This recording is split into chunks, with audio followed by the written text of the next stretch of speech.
يا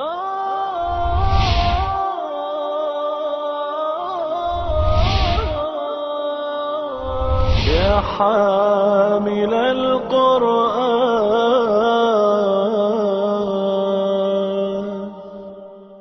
أعوذ بالله من الشيطان الرجيم.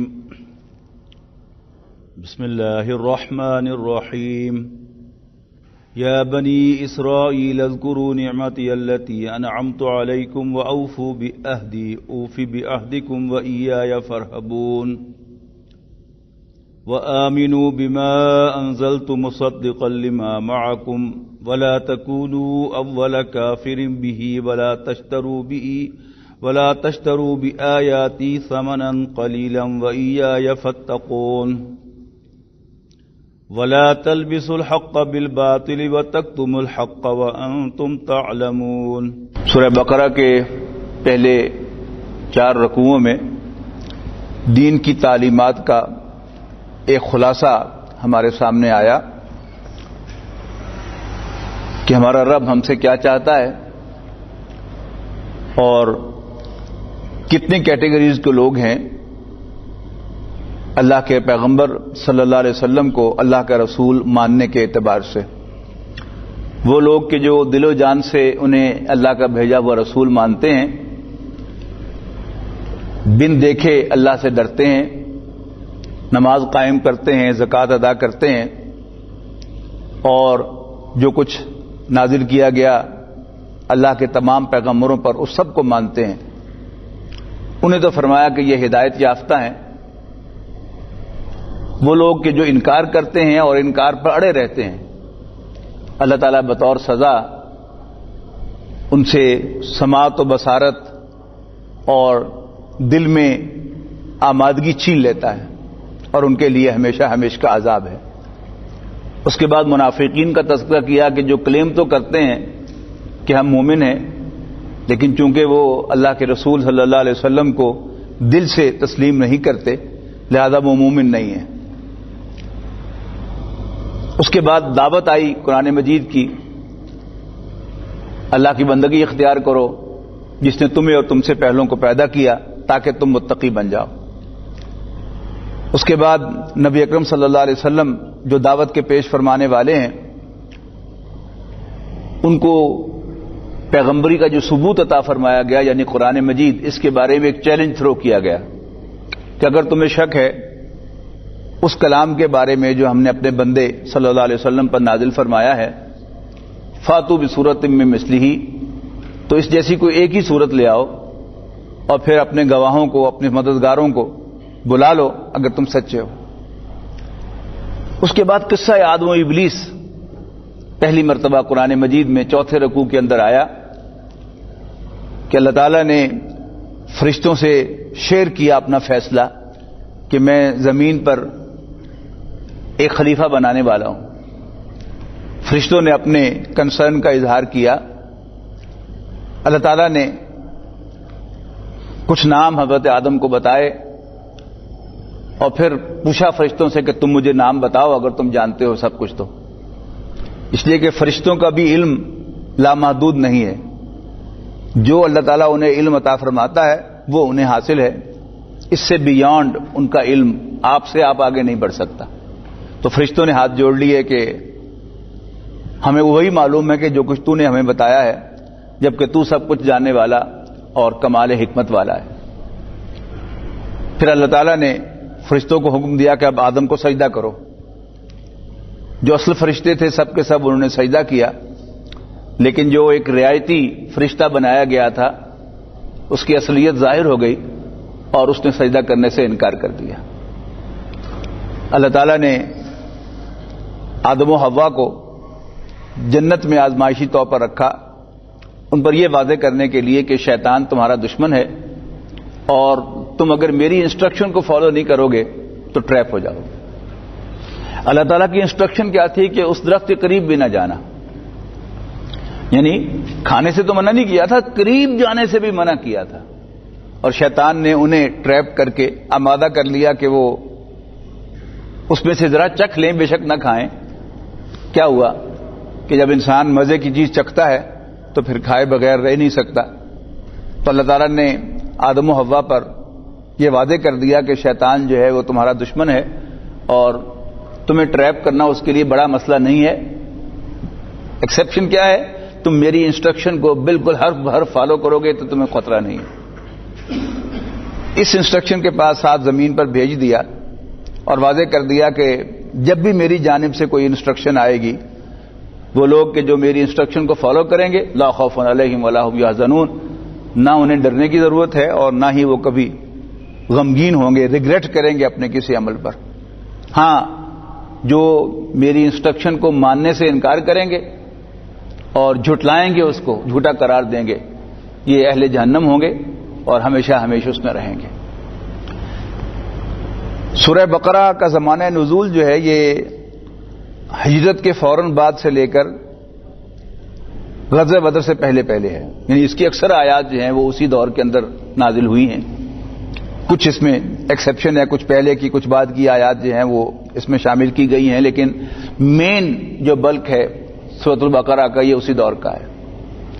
نبی اکرم صلی اللہ علیہ وسلم کا یہ معمول تھا کہ آپ قرآن مجید کے نازل ہونے سے پہلے، یعنی قرآن مجید کی کلیئر انسٹرکشن سے پہلے تورات کے نون احکام پر عمل کرتے تھے. نبی اکرم صلی اللہ علیہ وسلم حضرت اسماعیل علیہ السلام کی اولاد میں سے تھے اور حضرت ابراہیم علیہ السلام کی اس شاخ کا مرکز جو ہے وہ خانہ کعبہ ہے.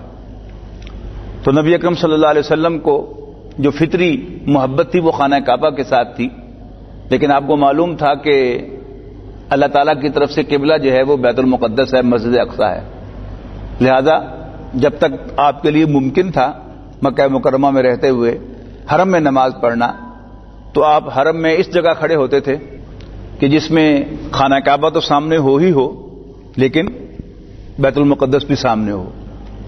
لیکن جب حرم میں نبی اکرم صلی اللہ علیہ وسلم اور آپ کے ساتھیوں کے لیے نماز پڑھنا ممکن نہ رہی تو نبی اکرم صلی اللہ علیہ وسلم نے دار ارقم کو اپنی ایکٹیویٹی کا مرکز بنایا، تو پھر آپ کے لیے بیک وقت دونوں قبلوں کا رخ کرنا ممکن نہ رہا.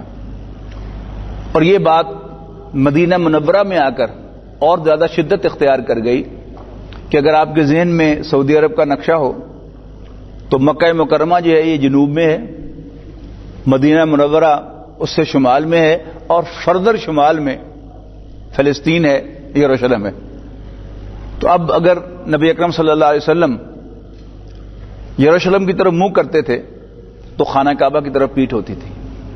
لیکن چونکہ بہرحال اللہ تعالیٰ کا اس وقت تک کا سٹینڈنگ آرڈر یہی تھا، نبی اکرم صلی اللہ علیہ وسلم نے بادل ناخواستہ بھی اس کو برداشت کیا، اگرچہ خواہش تھی کہ کیا یہ اچھا ہو کہ اللہ تعالیٰ مجھے خانہ کعبہ کی طرف رخ کرنے کی اجازت دے دے.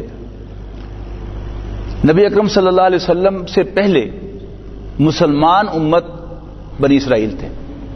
ان کے پاس تورات تھی، انجیل تھی، زبور تھی، اور تورات جو تھی ایک مکمل کتاب تھی جس میں احکام بھی تھے، توحید کا بیان بھی تھا، اور جو دین کے بنیادی مضامین ہیں وہ بھی اس میں بیان ہوئے تھے. اگرچہ اس وقت تک اس میں تحریف ہو چکی تھی، لیکن بہرحال اس کا اکثر حصہ جو تھا وہ بہرحال یعنی تھیمز کے اعتبار سے کم ڈیوائن تھا. اگرچہ اس میں الفاظ کی تبدیلی ہو چکی ہوئی تھی، لیکن اکثر تھیم جو تھے وہ ڈیوائن تھے، اور احکام اس کے نافذ تھے، بنی اسرائیل کے لیے بھی اور بعد کے لیے بھی. نبی اکرم صلی اللہ علیہ وسلم مبعوث فرمائے تھے اللہ تعالیٰ نے آخری نبی کے طور پر، آخری رسول کے طور پر، اس بنیادی فرق کے ساتھ کہ بنی اسرائیل کے سارے پیغمبر، یعنی حضرت اسحاق علیہ السلام کے بعد سب کے سب پیغمبر بنی اسرائیل ہی میں سے آئے تھے. حضرت موسیٰ جتنے بھی آپ کو نام یاد ہے پیغمبروں کے، ان میں سے اکثر جو ہیں وہ اسرائیلی ہیں. حضرت موسیٰ علیہ السلام، پھر حضرت اسحاق علیہ السلام جو تو خیر ان کے بڑے ہیں، یعقوب علیہ السلام حضرت اسحاق کے بیٹے ہیں، ان سے یہ نسل چلی ہے. یعنی جیسے ہمارے ہاں بھی ہم اپنے خاندان کو ٹریس کریں تو ہمارے خاندان کا کوئی 3 یا 4 نسل بڑا ہوتا ہے جس سے ہمارا خاندان پہچانا جاتا ہے. جیسے یہ ہمارے سیاستدانوں میں یعنی وٹو قبیلہ ہے تو اس کے آگے لالے کے، مانے کے، یعنی کوئی ایک ہے کہ اپنا لالا جو ہے ان کا بڑا تھا وہ اس کے ساتھ اپنے آپ کو منسوب کرتے ہیں، اور کچھ ہے جس کا مانا جو تھا بڑا تھا وہ مانے کے کہلاتے ہیں. اس طرح یہ خاندان کے ساتھ نسبت جو ہے وہ بنتی ہے. تو ہے یہ حضرت اسحاق کی اولاد یعنی ورثز اسماعیل علیہ السلام، لیکن اس میں جو نمایاں ہوئے وہ حضرت یعقوب علیہ السلام تھے. یعقوب علیہ السلام کا لقب تھا اسرائیل. اسرائیل کے عبرانی زبان میں معنی ہے عبداللہ. اس سے یہ نسل جو ہے یہ پہچانی گئی کہ عبداللہ کی اولاد، اسرائیل کی اولاد. حضرت سلیمان علیہ السلام انہی میں سے ہیں، حضرت داؤد علیہ السلام انہی میں سے ہیں، حضرت زکریا انہی میں سے ہیں، حضرت یحییٰ انہی میں سے ہیں، حضرت عیسیٰ علیہ السلام آخری پیغمبر ہے بنی اسرائیل کے، وہ انہی میں سے ہیں. اس سارے 2500 سالہ دور میں کوئی پیغمبر بنی اسرائیل سے باہر نہیں آیا. لیکن اللہ تعالیٰ نے اس قوم سے جتنا پیار کیا اور جتنی انہیں اہمیت دی اور جتنا انہیں فیسیلیٹیٹ کیا، اتنا ہی انہوں نے ناشکری کا مظاہرہ کیا.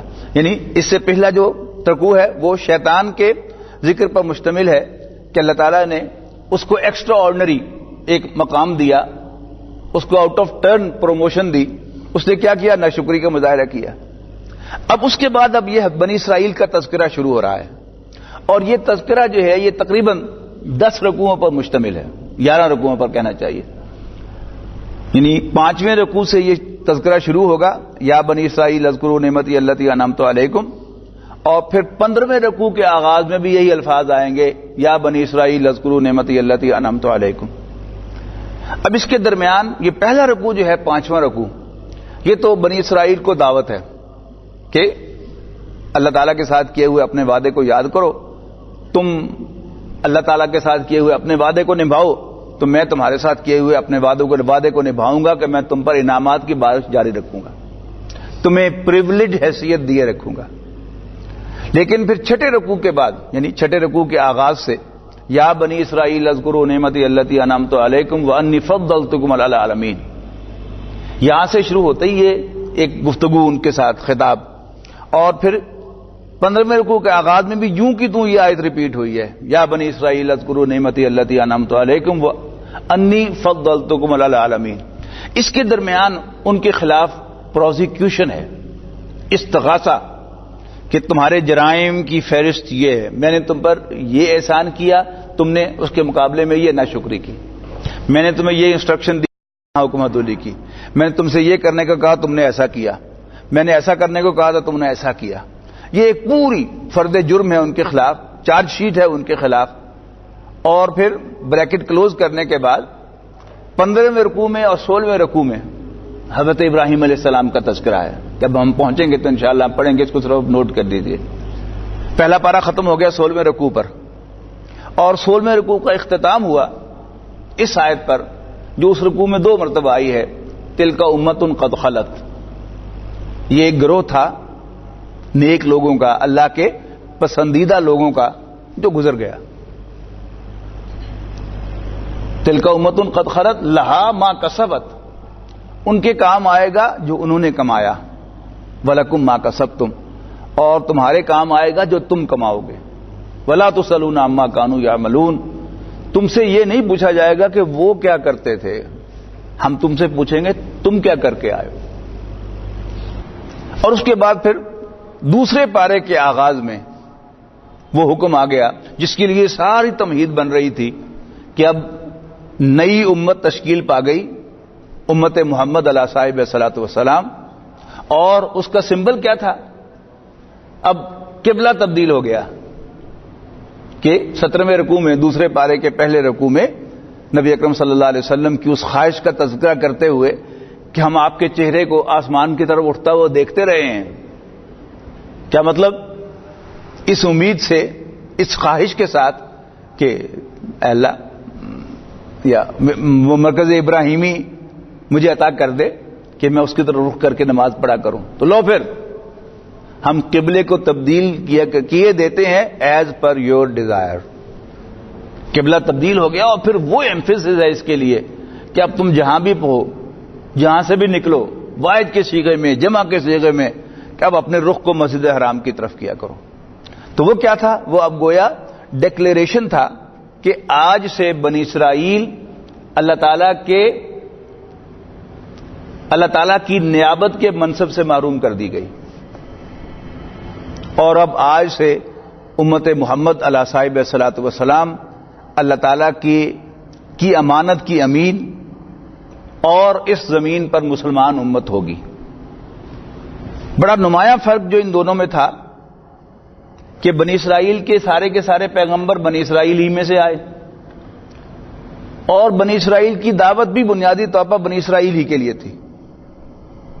یعنی یہ تو اب بعد میں جا کر کسی درجے میں یہودیت نے اور بالعموم عیسائیت نے ایک تبلیغی مذہب کی حیثیت اختیار کی ہے کہ اب وہ عام دعوت دیتے ہیں عیسائی بن جانے کی۔ حالانکہ حضرت عیسیٰ علیہ السلام کے الفاظ آج بھی بائبل میں موجود ہیں کہ میں بنی اسرائیل کی گمشدہ بھیڑوں کی تلاش میں آیا ہوں، لیکن نبی اکرم صلی اللہ علیہ وسلم کا جو امتیازی مقام ہے سلسلہ نبوت اور رسالت میں وہ یہ ہے کہ آپ پہلے ہی دن سے پوری نوع انسانی کے لیے اللہ تعالیٰ کے رسول بنا کر بھیجے گئے تھے، زمانی اعتبار سے بھی اور مکانی اعتبار سے بھی۔ یعنی زمانی اعتبار سے کہ قیامت تک جب تک نوع انسانی زمین پر رہے گی نبی اکرم صلی اللہ علیہ وسلم ہی کی رسالت کا دور ہوگا، اور کوئی شخص جغرافیائی اعتبار سے مشرق کا ہو، مغرب کا ہو، شمال کا ہو یا جنوب کا، اسے رسول اللہ صلی اللہ علیہ وسلم ہی کی طرف ہدایت کے لیے رجوع کرنا ہوگی۔ اور نسلی اعتبار سے خواہ وہ سیمیٹک ہو یا ایرین ہو یا اس کا کسی تیسری نسل سے تعلق ہو، اب اس کے لیے اللہ تعالیٰ کی طرف بھیجے ہوئے پیغمبر حضرت محمد صلی اللہ علیہ وسلم ہی شمار ہوں گے، اور اس کے لیے رہنمائی کا اور کوئی راستہ، ہدایت کا کوئی اور راستہ سوائے رسول اللہ صلی اللہ علیہ وسلم کے بتائے ہوئے راستے کے نہیں ہوگا۔ تو اب پہلا رکوع جو ہے یہ دعوت ہے بنی اسرائیل کو کہ انسان بن جاؤ، اب بھی وقت ہے۔ بہت خوبصورت رکوع ہے یہ، اور بڑا اس میں درد آپ کو محسوس ہوگا، جیسے پیشنیٹ اپیل ہوتی ہے بنی اسرائیل سے کہ میرے تم پر بڑے انعامات ہیں، اور اب بھی جو چیز تمہارے سامنے آئی ہے جس کو تم ریکگنائز کرتے ہو کہ وہ ٹروتھ ہے، اسے مان لو۔ اعوذ باللہ من الشیطان الرجیم، یا بنی اسرائیل اذکروا نعمتی التی انعمت علیکم واوفوا بعہدی اوفی بعہدکم۔ اے اسرائیل کے بیٹو، اے یعقوب کی اولاد، اے بنی اسرائیل، اذکروا نعمتی التی انعمت علیکم، یاد کرو میری اس نعمت کو جو میں نے تم پر فرمائی، واوفوا بعہدی، اور ایفا کرو تم میرے ساتھ کیے ہوئے وعدے کو، اوفی بعہدکم، میں ایفا کروں گا تمہارے ساتھ کیے ہوئے اپنے وعدے کو، وَإِيَّايَ فَارْهَبُونَ، اور مجھ ہی سے ڈرو۔ اور یہ ایک عجیب معاملہ ہے کہ وہ لوگ کہ جو صاحب علم ہوتے ہیں ان کے دل میں خوف خدا زیادہ ہونا چاہیے، لیکن جیسے ایک ہوتا نا کہ ریزسٹنس پیدا ہو جاتا ہے کسی چیز کے روٹین بن جانے سے۔ یعنی ہم کسی جگہ بیٹھے ہیں تو پہلی دفعہ جب کوئی شور ہوگا، کوئی چیز جو ہے وہ گری یا ایسے ماری گئی تو اس کی آواز آئی تو پہلی دفعہ ہم سب چونکیں گے، لیکن تھوڑی دیر کے بعد پھر اگر وہی ہوگا تو اس کی ہمارا رسپانس بہت کم ہوگا، اور پھر جب روٹین بن جائے گی تو ہم یہاں بیٹھے اپنا کام کر رہے ہوں گے اور تھوڑی دیر کے بعد وہ ٹھک ٹھک جو ہے وہ ہو رہی ہوگی، اس پر ہمارے کان بھی کھڑے نہیں ہوں گے، ہم اس کا کوئی نوٹس بھی نہیں لیں گے۔ کہ وہ لوگ کہ جو دین کے ساتھ زیادہ متعلق ہوتے ہیں، علماء کہ جن کا اٹھنا بیٹھنا دین کی تعلیمات کے ساتھ ہوتا ہے، اکثر و بیشتر یہ دیکھنے میں آتا ہے کہ ان کے دل میں خوف خدا عام لوگوں کے مقابلے میں کم ہوتا ہے۔ یعنی عام آدمی جو ہے وہ پھر بھی اللہ تعالیٰ سے ڈرے گا، لیکن دیندار آدمی جو ہے وہ اللہ تعالیٰ سے ڈرتا ہوا دکھائی نہیں دے گا۔ علامہ اقبال نے اسی کا غالباً نقشہ کھینچا ہے کہ مرید سادہ تو رو رو کے ہو گیا تائب، خدا کرے کہ ملے شیخ کو بھی یہ توفیق۔ اب عام انسانوں کے مقابلے میں علماء، اب یہاں یعنی کمیونٹی ورسز کمیونٹی کی بات ہو رہی ہے۔ مکے کے لوگ وہ کیا ہیں؟ وہ امیین ہیں، ان پڑھ ہیں، یعنی ان کے پاس تورات، انجیل، زبور نام کی کوئی شے نہیں ہے، کوئی آسمانی صحیفہ نہیں ہے، بس سینہ بسینہ حضرت ابراہیم علیہ السلام کی جو تعلیمات ہیں وہ بگڑتی بگڑتی کیا سے کیا ہو کر ان کے پاس موجود ہیں، لیکن کلیئر علم نہیں ہے۔ اس کے مقابلے میں بنی اسرائیل کے پاس 3 اللہ کی کتابیں موجود ہیں، صحیفے موجود ہیں، فقہ موجود ہیں ان کی مرتب شدہ، لیکن اس کے باوجود دین کا بگاڑ وہ ان میں کلائمیکس پر پہنچا ہوا۔ اور مزید آن ٹاپ آف دیٹ کہ نبی اکرم صلی اللہ علیہ وسلم کا تذکرہ وہ اپنی کتابوں میں پڑھتے ہیں، رسول اللہ صلی اللہ علیہ وسلم کی تشریف آوری سے قبل اوس اور خزرج کو دھمکیاں دیتے ہیں کہ اب کے تو تم نے ہمیں مار لیا ہے، لیکن جب آخری نبی آئیں گے ہم ان کے ساتھ مل کر تم سے لڑیں گے تو تم ہمیں شکست نہیں دے سکو گے۔ صرف ہوا کیا کہ ان کے ذہن میں یہ ازمپشن بیٹھی ہوئی تھی کہ 2500 سال سے نبی ہم ہی میں سے آ رہے ہیں، شاید وہ آخری نبی جس کا تورات و انجیل میں ذکر ہے وہ بھی ہم ہی میں سے ہوں گے۔ اور جب آپ تشریف لے آئے بنی اسماعیل میں سے تو خوب پہچانا انہوں نے کہ یہ وہی رسول ہے جن کا ذکر تورات و انجیل میں موجود ہے، لیکن ہٹ دھرمی سے اس کا انکار کیا۔ یعنی اگر ان میں ذرا بھی اللہ کا خوف ہوتا تو جان بوجھ کر یہ پہچان کر کے حضور صلی اللہ علیہ وسلم اللہ کے رسول ہیں وہ کبھی انکار نہ کرتے۔ فرمایا وآمنوا، یہ کہنے کے بعد ایایا فرحبون، مجھی سے ڈرو، اب دعوت ہے وآمنوا بما انزلت مصدقا لما معکم، مانو اس کو جو میں نے نازل کیا ہے، تصدیق کرتے ہوئے اس کی جو تمہارے پاس موجود ہے۔ ولا تکونوا اول کافر بہ، اور بدبختو، یہ میں بریکٹ میں کہہ رہا ہوں، ولا تکونوا اول کافر بہ، تم اس کا انکار کرنے میں پہل تو نہ کرو۔ جبکہ ہوا کیا کہ وہ بات جس کو ان کا دل تسلیم کر رہا تھا، حقیقت، اس کا انہوں نے جان بوجھ کر انکار کیا۔ ولا تکونوا اول کافر بہ ولا تشتروا بآیاتی ثمنا قلیلا، اور میری آیات کو تھوڑی قیمت کے عوض فروخت نہ کرو۔ یعنی دنیا جہان کی دولت جو ہے وہ اللہ تعالیٰ کی ایک آیت سے زیادہ حقیر ہے۔ اس کا یہ مطلب نہیں ہے کہ اللہ تعالیٰ کی آیات کو ذرا ہینڈسم اماؤنٹ سے فروخت کرنا جو ہے وہ جائز ہے، اور ہلکی قیمت، تھوڑی قیمت پر فروخت کرنا جائز نہیں ہے۔ یعنی دنیا و مافیہ، اس کی ساری دولت بھی ہو اور اس پر اس کے مقابلے میں اللہ تعالیٰ کی ایک نشانی ہو تو اللہ تعالیٰ کی نشانی کی قیمت جو ہے وہ اس سے زیادہ ہے۔ ولا تشتروا بآیاتی ثمنا قلیلا، تم دنیا کا فائدہ حاصل کرنے کے لیے اور دنیاوی انٹرسٹ کے لیے اللہ تعالیٰ کی آیات کو فروخت نہ کرو تھوڑی قیمت کے۔ وَإِيَّايَ فَاتَّقُونِ، اور مجھ ہی سے ڈرو۔ یعنی دونوں آیات کا اختتام جو ہے وہ اسی بات پر ہو رہا ہے کہ دو مختلف الفاظ کے ساتھ، مجھ ہی سے ڈرو اور میرے ہی عذاب سے بچو، میرے عذاب سے ڈرو۔ وَلَا تَلْبِسُوا الْحَقَّ بِالْبَاطِلِ، اور حق و باطل کو آپس میں نہ ملاؤ۔ وَتَكْتُمُوا الْحَقَّ، یہاں پر واو جو ہے یہ دیر بائی کے معنوں میں ہے کہ حق و باطل کو ملا کر ایز اے فائنل ریزلٹ حق کو نہ چھپاؤ۔ جب بھی حق و باطل آپس میں ملتے ہیں تو نقصان کس کا ہوتا ہے؟ باطل تو ہوتا ہی باطل ہے، اس کو تو کوئی نقصان نہیں ہوتا، اصل نقصان حق ہی کا ہوتا ہے۔ تو حق اور باطل کو آپس میں گڑبڑ نہ کرو۔ وَتَكْتُمُوا الْحَقَّ، thereby concealing the truth، وَأَنْتُمْ تَعْلَمُونَ، حالانکہ تم جانتے ہو۔ یعنی ایک ہے کہ انسان سے غلطی سے حق و باطل جو ہے وہ گڑبڑ ہو جائیں اور حق چھپ جائے، جرم تو یہ بھی ہے لیکن یہ قابل معافی جرم ہے۔ لیکن اصل جو آفینس ہے وہ کیا ہے؟ وَأَنْتُمْ تَعْلَمُونَ، حالانکہ تم جانتے ہو۔ جان بوجھ کر حق کے اندر باطل کی آمیزش کرنا کس مقصد کے لیے؟ تاکہ حق جو ہے وہ کنفیوز ہو جائے، وہ چھپ جائے اور بیک گراؤنڈ میں چلا جائے۔ وَأَقِیمُوا الصَّلَاةَ وَآتُوا الزَّکَاةَ، نماز قائم کرو اور زکوٰۃ ادا کرو۔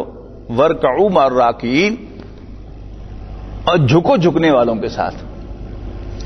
اتامرون الناس بالبر، کیا تم لوگوں کو نیکی کا حکم دیتے ہو، وتنسون انفسکم، اور اپنے آپ کو بھول جاتے ہو.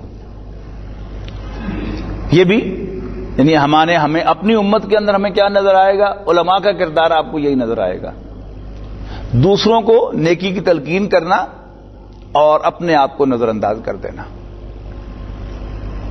بڑا خوبصورت ایک واقعہ ہمارے ایک استاد سنایا کرتے تھے کہ ایک شخص آیا کسی عالم کے پاس اور اس سے کہا کہ میں نے ایک خواب دیکھا ہے. کیا دیکھا خواب تم نے؟ انہوں نے کہا جی 2 گڑھے ہیں، ایک شہد سے بھرا ہوا گڑھا ہے اور ایک گندگی سے بھرا ہوا گڑھا ہے، اور آپ جو ہیں وہ شہد کے گڑھے میں گرے ہوئے ہیں اور میں گندگی کے گڑھے میں گرا ہوا ہوں. تو نے کہا ہاں بالکل ٹھیک ہے، تم دنیا دار لوگ ہو، گندگی کے اندر ہو، ہم دیندار لوگ جو ہیں ہم شہد کے اندر ہیں. اس نے کہا لیکن خواب ختم نہیں ہوا. انہوں نے کہا پھر کیا ہوا؟ انہوں نے کہا ہم دونوں باہر نکل آئے اور میں نے آپ کو چاٹنا شروع کر دیا اور آپ نے مجھے چاٹنا شروع کر دیا. یعنی جب کوئی دیندار شخص عالم ہو یا پیر و مرشد ہو، جب اس کی نظر اپنے جو بھی متعلقین ہیں جو اس کے پاس حاضر ہو رہے ہیں دین حاصل کرنے کے لیے، ان کی دنیا پر نظر ہو جائے، ان سے دنیاوی مفاد حاصل کرنا اس کا مقصد بن جائے، تو پھر یہ کیا ہے؟ یہ دین کے لیے ہلاکت خیز ہے. اب تورات و انجیل ان کے پاس تھی، یعنی خود قریش بھی ان سے جا کر حضور صلی اللہ علیہ وسلم کے بارے میں کنفرمیشن لیتے تھے کہ تم پڑھے لکھے ہو، ذرا بتاؤ نا، ہمیں ایک شخص نے دعویٰ کیا ہے. اب یہ اپنی کتابوں کی روشنی میں پہچان گئے کہ یہ تو صحیح رسول ہیں، اللہ کے سچے رسول ہیں، لیکن انہوں نے کیا کیا؟ جواب کیا دیا کہ نہیں نہیں نہیں نہیں، جھوٹ کہہ رہا ہے معاذ اللہ. اب یہ جو حرکت تھی ان کی، یہ اس حکم کے خلاف تھی کہ تم لوگوں کو تو حکم دیتے ہو سچائی، دیانتداری، راست بازی کا، اور خود جو ہے وہ بددیانت ہو، جھوٹ بولتے ہو، دھوکہ دیتے ہو، حق کو چھپاتے ہو. اتامرون الناس بالبر وتنسون انفسکم، کیا تم لوگوں کو نیکی کا حکم دیتے ہو اور اپنے آپ کو بھول جاتے ہو؟ وانتم تتلون الکتاب، حالانکہ تم کتاب کی تلاوت کرتے ہو. یعنی وہ شخص کے جس کا اوڑھنا بچھونا قرآن و سنت، قرآن و حدیث، قرآن و فقہ ہو، دین ہی کی تعلیمات کے اندر وہ ہر وقت رہتا ہو، یا پڑھ رہا ہوتا ہو یا پڑھا رہا ہوتا ہو، اسے تو چاہیے کہ وہ سب سے پہلے عمل کرے ان پر. اور کوئی اللہ سے ڈرے یا نہ ڈرے، وہ تو ضرور اللہ سے ڈرے، لیکن ایسا ہوتا نہیں ہے. افلا تعقلون، تو کیا تمہیں سینس نہیں ہے؟ واستعینوا بالصبر والصلاۃ، اور اللہ کی مدد چاہو صبر کر کے اور نماز پڑھ کے. یعنی یہاں پر یہ حکم آ رہا ہے بنی اسرائیل کو. 19ویں رکوع کے اندر اب یہ حکم آئے گا دوبارہ مسلمانوں کو، یا ایھا الذین آمنوا استعینوا بالصبر والصلاۃ، اے ایمان والو مدد حاصل کرو صبر کر کے اور نماز پڑھ کر. وَإِنَّهَا لَكَبِیرَةٌ، اور یقیناً صبر کا لفظ مذکر ہے اور الصلاۃ مؤنث ہے، تو یہاں کیا فرمایا؟ انہا، یقیناً وہ کون سی ہو گئی؟ نماز ہو گئی. یقیناً نماز بہت بھاری ہے. الا علی الخاشعین، مگر اللہ تعالیٰ سے ڈرنے والوں کے لیے. اگر انسان کے دل میں اللہ تعالیٰ کا خوف ہو، خوف خدا ہو، تو پھر انسان کے لیے فجر کی نماز پڑھنا بھی مشکل نہیں ہے. اور اگر انسان کے دل سے خوف خدا نکل جائے تو پھر کوئی نماز پڑھنی بھی آسان نہیں ہے. وَإِنَّهَا لَكَبِیرَةٌ، یقیناً نماز بہت بھاری ہے. الا علی الخاشعین، مگر ڈرنے والوں پر. کون سے ڈرنے والے؟ الذین یظنون انہم ملاقو ربہم، وہ لوگ کہ جو گمان غالب رکھتے ہیں کس بات پر؟ انہم ملاقو ربہم، کہ وہ اپنے رب سے ملنے والے ہیں. وانہم الیہ راجعون، اور یہ کہ وہ اسی کی طرف لوٹ کر جانے والے ہیں. اب اس کے بعد یہ التی انعمت علیکم، اے یعقوب کے بیٹو، اے بنی اسرائیل، یاد کرو میری اس نعمت کو جو میں نے تم پر فرمائی تھی، وانی فضلتکم علی العالمین، اور میں نے تمہیں تمام جہانوں پر فضیلت دی۔ یعنی یہ تھوڑی فضیلت ہے کہ 2500 سال تک اللہ تعالیٰ نے اپنے سارے نبی انہی کے اندر بھیجے۔ اللہ تعالیٰ کی سلیکشن ہے نا، اللہ تعالیٰ جس کو چاہے اپنا نبی بنا دے، لیکن اللہ تعالیٰ نے خاص کر دیا ان کو کہ اب نبوت اور رسالت 2500 سال تک ان میں رہی۔ واتقوا یوما، اور ڈرو اس دن سے، لا تجزی نفس عن نفس شیئا، کہ جس دن کوئی شخص کسی دوسرے شخص کو کوئی فائدہ نہیں پہنچا سکے گا، ولا یقبل منہا شفاعۃ، اور نہ ہی اس سے کوئی سفارش قبول کی جائے گی، ولا یؤخذ منہا عدل، اور نہ ہی اس سے کوئی کمپنسیشن لی جائے گی، ولا هم ینصرون، اور نہ ہی انہیں کہیں سے مدد پہنچائی جائے گی۔ وَإِذْ نَجَّيْنَاكُمْ، اب ساتھ ساتھ چلیں گے اللہ تعالیٰ کے احسانات اور ان کی نافرمانیاں، ان کی ناشکریاں۔ وَإِذْ نَجَّيْنَاكُمْ مِنْ آلِ فِرْعَوْنَ، اور یاد کرو جب ہم نے تمہیں نجات دی، ریسکیو دیا آل فرعون سے، یسومونکم سوء العذاب، جو تمہیں انتہائی برے عذاب میں مبتلا کیے ہوئے تھے، یذبحون ابناءکم، تمہارے بیٹوں کو ذبح کرتے تھے، ویستحیون نساءکم، اور تمہاری عورتوں کو زندہ چھوڑتے تھے، وفی ذالکم بلاء من ربکم، اور اس میں تمہارے لیے تمہارے رب کی جانب سے بہت بڑی آزمائش تھی۔ وفی ذالکم بلاء من ربکم عظیم، اور اس میں تمہارے رب کی جانب سے ایک بہت بڑی آزمائش تھی تمہارے لیے۔ وَإِذْ فَرَقْنَا بِكُمُ الْبَحْرَ، اور یاد کرو جب ہم نے سمندر کو پھاڑا، فَأَنْجَيْنَاكُمْ، اور تمہیں نجات دی، وَأَغْرَقْنَا آلَ فِرْعَوْنَ وَأَنْتُمْ تَنْظُرُونَ، اور آل فرعون کو غرق کر دیا جبکہ تم دیکھ رہے تھے۔ یعنی اللہ تعالیٰ نے انسان کی جو نیچر بنائی ہے اس کا حصہ ہے یہ کہ اگر اس کے دشمن کو اس کے سامنے سزا ملے، اگر اس کے دشمن کو اس کے سامنے ہلاک کیا جائے تو بہرحال اس میں انسان کو ایک قلبی سکون ملتا ہے۔ تو فرعون نے اور آل فرعون نے بنی اسرائیل کو غلام بنایا ہوا تھا، ان سے بیگار بھی لیتے تھے، ہر طرح تشدد بھی کرتے تھے، اور ان کا سب سے بڑا تشدد کیا تھا کہ اس خیال سے کہ بنی اسرائیل میں ایک بچہ پیدا ہونے والا ہے جو فرعون کے تخت کے لیے خطرہ ہوگا، انہوں نے جتنے بھی بچے بنی اسرائیل کی بستی میں پیدا ہوئے سب کے سب ہلاک کر دیے پیدا ہوتے ہی۔ پھر جب حضرت موسیٰ علیہ السلام نے آزادی کی تحریک چلائی، ان کے اندر آزادی کا شعور پیدا کیا اور کوشش شروع کر دی آزادی حاصل کرنے کی،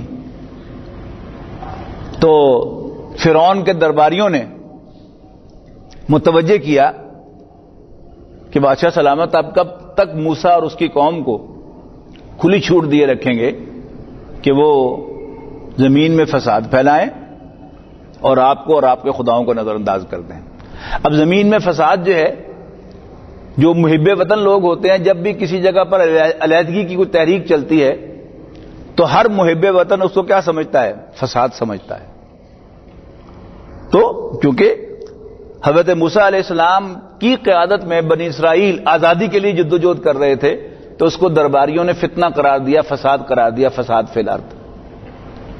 تو فرعون نے کیا کہا؟ مسئلہ کوئی نہیں، سنقتل ابناءہم ونستحیی نساءہم، ہم ان کے لڑکوں کو قتل کریں گے اور ان کی عورتوں کو زندہ چھوڑیں گے۔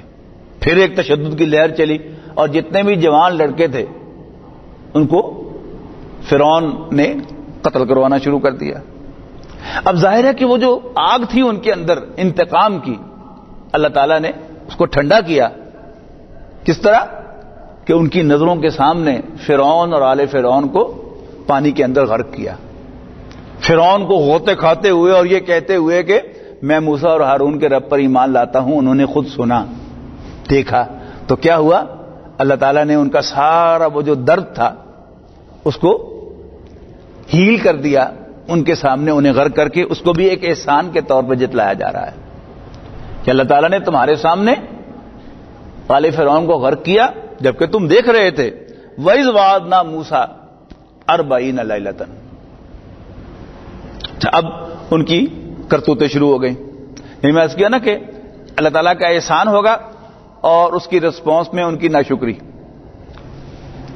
اور یاد کرو جب ہم نے موسیٰ سے 40 رات کا وعدہ کیا، یعنی کوہ طور پر اللہ تعالیٰ نے بلایا موسیٰ علیہ السلام کو تورات عطا کرنے کے لیے، یعنی پہلے کوہ طور پر بلایا تھا بہانے سے آگ لینے کے لیے، اور وہاں پر اللہ تعالیٰ نے انہیں نبوت اور رسالت سے سرفراز فرما دیا۔ اب کیا ہوا؟ بنی اسرائیل آزاد ہو گئے اور پھر اللہ تعالیٰ نے بلایا کوہ طور پر۔ پیچھے سے کیا ہوا؟ ثم اتخذتم العجل من بعدہ، تم نے اس کی عدم موجودگی میں، یعنی موسیٰ علیہ السلام کی عدم موجودگی میں بچڑے کو معبود بنا لیا۔ وانتم ظالمون، اور تم بڑے ظالم نکلے، تم نے بڑا ظلم کمایا یہ حرکت کر کے۔ ثم عفونا عنکم من بعد ذلک، پھر اللہ تعالیٰ کا احسان کہ اس ساری حرکت کے باوجود بھی ہم نے تمہیں معاف کر دیا۔ لعلکم تشکرون، شاید کہ تم شکر کرو۔ وَإِذْ آتَيْنَا مُوسَى الْكِتَابَ وَالْفُرْقَانَ، اور احسان، اور یاد کرو جب ہم نے موسیٰ کو کتاب اور ایک فیصلہ کن کلام عطا فرمایا، فرقان، حق و باطل میں فرق کرنے والی، یعنی مراد کیا ہے؟ تورات۔ لعلکم تہتدون، تاکہ تم ہدایت پاؤ۔ وَإِذْ قَالَ مُوسَىٰ يَا قَوْمِ، اور یاد کرو جب موسیٰ نے کہا اے میری قوم، جب موسیٰ نے اپنی قوم سے کہا اے میری قوم، انکم ظلمتم انفسکم، یقیناً تم نے اپنے اوپر بہت بڑا ظلم ڈھایا ہے، باتخاذکم العجل، بچڑے کو معبود بنا کر، فتوبوا الی بارئکم، بس توبہ کرو اپنے خالق کی جناب میں، فاقتلوا انفسکم، اور اپنے آپ کو ہلاک کرو، یعنی جو لوگ اس شرک میں ملوث ہوئے تھے ہر قبیلہ ان کو علیحدہ کرے اور اپنے ہاتھوں سے ان کو قتل کرے۔ ذالکم خیر لکم عند بارئکم، یہ تمہارے لیے بہتر ہوگا تمہارے مالک کے حضور، تمہارے خالق کے حضور۔ فتاب علیکم، تو اللہ تعالیٰ نے تمہاری توبہ قبول کر لی۔ اب اللہ تعالیٰ کا جو ڈکلیئرڈ فیصلہ ہے وہ کیا ہے کہ اللہ تعالیٰ شرک کو معاف نہیں کرے گا، لیکن وہ بادشاہ ہے، وہ مالک ہے، وہ جس کو چاہے معاف کر سکتا ہے۔ یعنی اس نے وارن کرنے کے لیے اور ہمیں شرک سے دور رکھنے کے لیے کہا ہے کہ میں شرک کو معاف نہیں کروں گا، لیکن یہ کہہ کر وہ پابند نہیں ہو گیا اس قانون کا۔ اللہ تعالیٰ نے خاص مہربانی فرمائی کہ اتنا بڑا شرک کرنے کے بعد بھی اللہ تعالیٰ نے جب تم نے معافی مانگی تو ہم نے تمہاری توبہ قبول کر لی۔ فتاب علیکم، تو اس نے تمہاری توبہ قبول کر لی۔ انہ هو التواب الرحیم، بے شک وہ تو بڑا توبہ قبول فرمانے والا، رحم فرمانے والا ہے۔ وَإِذْ قُلْتُمْ، اور یاد کرو جب تم نے کہا لن نؤمن لک حتی نری اللہ جہرۃ، یعنی یہ ایک بہت بڑا آفینس تھا ان کا کہ موسیٰ ہم تم پر ٹرسٹ نہیں کریں گے۔ ایمان کے بعد اگر با آئے تو اس کے معنی ہے بلیو ان، اور اگر ایمان کے بعد لام آئے تو اس کا مطلب ہے بلیو۔ جیسے ہم ایک دوسرے سے کہتے ہیں نا بلیو می، اس کا مطلب کیا ہوتا ہے؟ میں یہ نہیں آپ سے کہہ رہا ہوتا کہ مجھ پر ایمان لے آؤ، میں کہہ رہا ہوتا ہوں کہ مجھ پر ٹرسٹ کرو کہ جو بات میں کہہ رہا ہوں وہ صحیح ہے۔ تو یہاں پر لام آ رہا ہے وَإِذْ قُلْتُمْ، جب تم نے کہا لن نؤمن لک، موسیٰ ہم تم پر ٹرسٹ نہیں کریں گے، حتی نری اللہ جہرۃ، جہاں تک کہ ہم اللہ تعالیٰ کو کھلا کھلا دیکھ لیں اپنی آنکھوں کے ساتھ۔ فَأَخَذَتْكُمُ الصَّاعِقَةُ وَأَنْتُمْ تَنظُرُونَ، اور تمہیں ایک بجلی نے آن گھیرا اور تم دیکھ رہے تھے کھلی آنکھوں کے ساتھ. یعنی اللہ تعالیٰ نے تجلی کو ظاہر کیا پہاڑ پر، وہ ریزہ ریزہ ہو گیا اور تم سب بے ہوش ہو گئے. موسیٰ علیہ السلام بھی بے ہوش ہو کر گر پڑے. تو یہ کیا تھا؟ یہ ان پر بے ہوشی طاری ہو گئی اور گویا اللہ تعالیٰ اپنی تجلی دکھا دی. ثم بعثناکم، ہم نے پھر تمہیں زندہ کر دیا، کھڑا کر دیا، من بعد موتکم، تمہاری موت کے بعد، لعلکم تشکرون، تاکہ تم شکر کرو.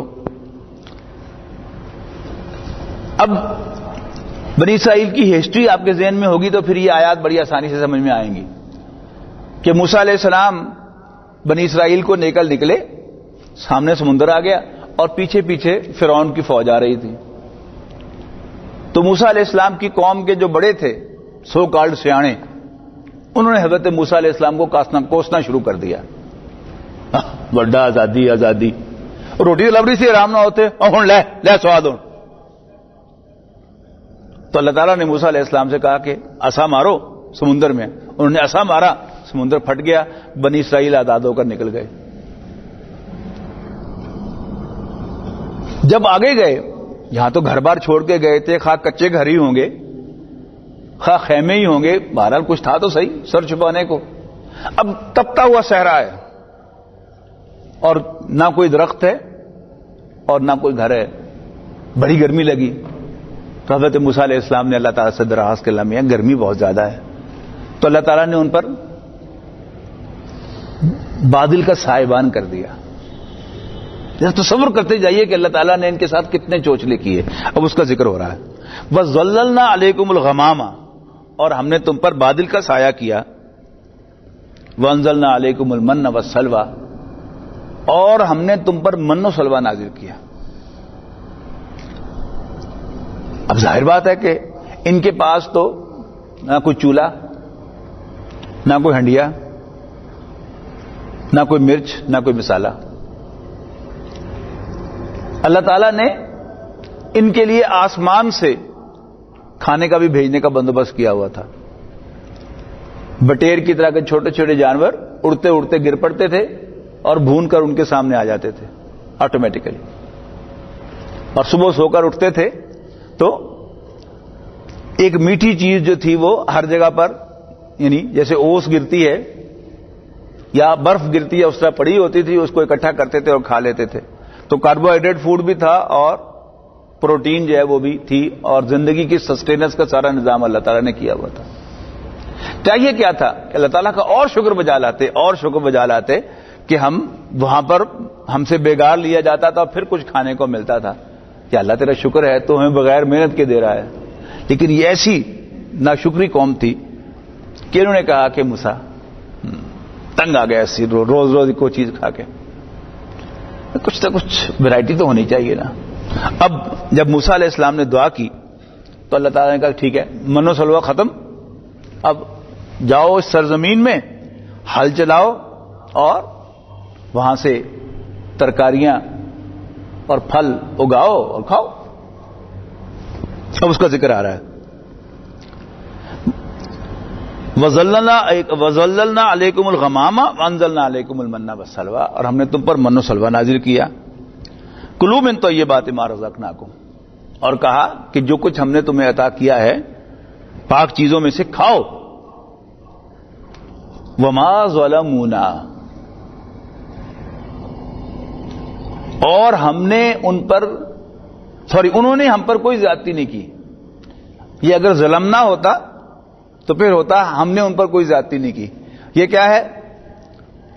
ما ظلمو، یعنی ظلمو، اگر ماضی کی گردان آپ کو یاد ہو، انہوں نے ظلم کیا. نا جو ہے یہ مفعول ہے ہم پر. ما ظلمونا، انہوں نے ہم پر کوئی ظلم نہیں کیا. ولیکن کانوا انفسہم یظلمون، اصل میں وہ اپنے اوپر خود ظلم ڈھا رہے تھے. وَإِذْ قُلْنَا ادْخُلُوا هَٰذِهِ الْقَرْيَةَ، اور جب ہم نے ان سے کہا کہ اس بستی میں داخل ہو جاؤ، اس شہر میں داخل ہو جاؤ، فَكُلُوا مِنْهَا حَيْثُ شِئْتُمْ رَغَدًا، اور اس میں سے کھاؤ وسعت کے ساتھ جو تم چاہو. جہاں سے چاہو، وادخلوا الباب سجدا، لیکن شہر کے دروازے میں سے سجدہ کرتے ہوئے، جھکتے ہوئے داخل ہونا، اکڑ کر داخل نہ ہونا۔ وقولوا حطۃ، اور حطۃ کہتے ہوئے داخل ہونا۔ یہ حطۃ جو ہے عبرانی زبان میں کلمہ استغفار تھا، معافی مانگتے ہوئے، استغفار کرتے ہوئے، جیسے ہم کہتے ہیں نا استغفر اللہ، استغفر اللہ، رب اغفر وارحم، یہ کیا ہے؟ یہ کلمات استغفار ہیں، اللہ تعالیٰ سے بخشش مانگنے کے کلمات ہیں۔ تو عبرانی زبان میں حطۃ جو تھا یہ بخشش مانگنے کا کلمہ تھا، لیکن کیا کیا انہوں نے؟ ہاں، فرمایا کہ شہر میں دروازے میں سے داخل ہونا، جھکتے ہوئے، سجدہ کرتے ہوئے، وقولوا حطۃ، اور حطۃ کہتے ہوئے، مغفرت مانگتے ہوئے داخل ہونا، نغفر لکم خطایاکم، تو ہم تمہاری خطاؤں کو معاف کر دیں گے، وسنزید المحسنین، اور جو نیکی کو مزید اختیار کریں گے ہم انہیں اور بھی نوازیں گے۔ لیکن یہ بدبخت شکر ادا کرنے کی بجائے فبدل الذین ظلموا قولا، لیکن ان ظالموں نے بدل لیا اس قول کو، غیر الذی قیل لہم، ایک ایسے قول سے جو انہیں کہا نہیں گیا تھا، یعنی حطۃ کے بجائے انہوں نے حنطۃ کہا، جس کے معنی وہ نہیں تھے اللہ تعالیٰ کی مغفرت مانگنا، معنی وہ بھی ہوں، جب اسپیسیفکلی اللہ تعالیٰ کی انسٹرکشن آئے کہ یہ لفظ کہو تو پھر وہی لفظ کہنا بنتا تھا، انہوں نے لفظ بدل لیا۔ فانزلنا علی الذین ظلموا رجزا، لہذا ہم نے ان ظالموں پر من السماء، آسمان سے عذاب نازل فرمایا، بما کانوا یفسقون، ان کی نافرمانی کی وجہ سے، ان کے فسق اور بغاوت کی وجہ سے۔ وَإِذِ اسْتَسْقَىٰ مُوسَىٰ لِقَوْمِهِ، اور یاد کرو جب موسیٰ نے اپنی قوم کے لیے پانی مانگا، فَقُلْ نَضْرِبْ بِعَصَاكَ الْحَجَرَ، تو ہم نے کہا کہ اپنے عصا سے سٹرائک کرو پتھر کو، فَانْفَجَرَتْ مِنْهُ اثْنَتَا عَشْرَةَ عَيْنًا، تو اس میں سے 12 چشمے بہہ نکلے، کیونکہ یہ حضرت یوسف علیہ السلام کا واقعہ اگر یاد ہو تو یعقوب علیہ السلام کے کتنے بیٹے تھے؟ 12 بیٹے، ان 12 بیٹوں سے 12 قبیلے تھے بنی اسرائیل کے، تو اللہ تعالیٰ نے خاص احسان کیا، اگر وہ چاہتا تو ایک چشمہ جاری کر دیتا، اس میں سارے باری باری پیو، لیکن 12 چشمے اللہ تعالیٰ نے جاری فرمایا، اس پر پھر ان کو شکر ادا کرنا چاہیے تھا جو انہوں نے نہیں کیا۔ فَانْفَجَرَتْ مِنْهُ اثْنَتَا عَشْرَةَ عَيْنًا، تو اس میں سے 12 چشمے جاری ہو گئے، قد علم کل اناس مشربہم، اور ہر گروہ نے، انسانوں کے ہر گروہ نے، مراد کیا ہے؟ یہ 12 قبیلے، تو ہر قبیلے کو ڈیزگنیٹ کر دیا حضرت موسیٰ علیہ السلام نے ایک چشمہ، یہ یوسف کی اولاد کا، یہ یہودا کی اولاد کا، یہ بنیامین کی اولاد کا، وغیرہ وغیرہ، یہ سارے چشمے بھی انہوں نے الاٹ کر دیے۔ کلوا واشربوا من رزق اللہ، کھاؤ اور پیو اللہ تعالیٰ کے رزق میں سے، ولا تعثوا فی الارض مفسدین، اور زمین میں فساد مچاتے نہ پھرو۔ وَإِذْ قُلْتُمْ، اور جب تم نے کہا، یا موسیٰ لن نصبر علی طعام واحد، ہم ایک ہی قسم کے کھانے پر قناعت نہیں کر سکتے، سوری، یعنی جو منہ سلوہ نازل ہو رہا تھا یہ اس کی بات ہو رہی ہے کہ ہم ایک ہی قسم کے کھانے پر قناعت نہیں کر سکتے، فادع لنا ربک، لہذا اپنے رب کو پکار ہماری طرف سے، ریکویسٹ کر، دعا کر اپنے رب سے ہماری طرف سے، یخرج لنا مما تنبت الارض من بقلها وقثائها وفومها وعدسها وبصلها، کہ وہ زمین میں سے اگائے ہمارے لیے گندم، مسور، پیاز وغیرہ، ترکاری، کھیرے، گندم، مسور اور پیاز وغیرہ جو نباتات زمین سے اگتی ہیں وہ۔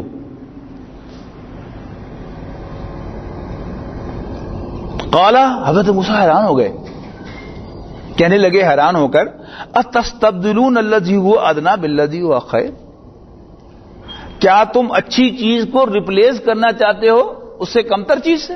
کوئی عقل دی گل کرو۔ اہبطوا مصرا، اچھا اللہ تعالیٰ نے منو سلوہ بند کر دیا اور حکم دیا کہ ٹھیک ہے پھر اس سرزمین میں داخل ہو جاؤ، فَإِنَّ لَكُمْ مَا سَأَلْتُمْ، تو وہاں اب تمہارے لیے ہوگا جو تم چاہ رہے ہو، جس کا تم سوال کر رہے ہو. وَضُرِبَتْ عَلَيْهِمُ الذِّلَّةُ وَالْمَسْكَنَةُ وَبَاءُوا بِغَضَبٍ مِّنَ اللَّهِ. ضرب یضرب کے معنی مارنا. یہ ضربت جو ہے یہ مجہول کا صیغہ ہے، اور ڈاکٹر سارا احمد صاحب اس کا ترجمہ کیا کرتے تھے تھونپ دی گئی. اور یہ تھونپنا لفظ جو ہے وہ آپ کو معلوم ہوگا کہ یہ اپلے کے لیے آتا ہے، یعنی گائے بھینس کا جو گوبر ہے اس سے وہ جو گوئے بنائے جاتے تھے، وہ یاد ہوگا آپ کو کیسے بنائے جاتے تھے کہ لے کر وہ دیوار کے ساتھ یوں کر کے مارا جاتا تھا، تو پھر وہیں پر وہ چپک جاتا تھا اور سوکھتا تھا، پھر اس کو اتار کے پکایا جاتا تھا. تو وہ یہاں ضربہ کا ترجمہ وہ اس سے کیا کرتے تھے، تھونپ دی گئی ان پر ذلت و مسکنت، ذلت اور محتاجی. وباءوا بغضب من اللہ، اور چمٹا دی گئی اور وہ گرفتار ہو گئے اللہ کے غضب میں، اللہ کے غصے کا نشانہ بنے. ذالک بانہم کانوا یکفرون بآیات اللہ. یہ اس لیے ہوا کہ وہ اللہ تعالیٰ کی آیات کا انکار کیا کرتے تھے. وَيَقْتُلُونَ النَّبِيِّينَ بِغَيْرِ الْحَقِّ، اور اللہ کے نبیوں کو ناحق قتل کیا کرتے تھے. ذالک بما عصوا، یہ اس لیے ہوا کہ انہوں نے نافرمانی کی. وَكَانُوا يَعْتَدُونَ، اور وہ حد سے بڑھنے والے تھے. بارک اللہ لی ولکم فی القرآن العظیم ونفعنی وإیاکم بالآیات والذکر الحکیم.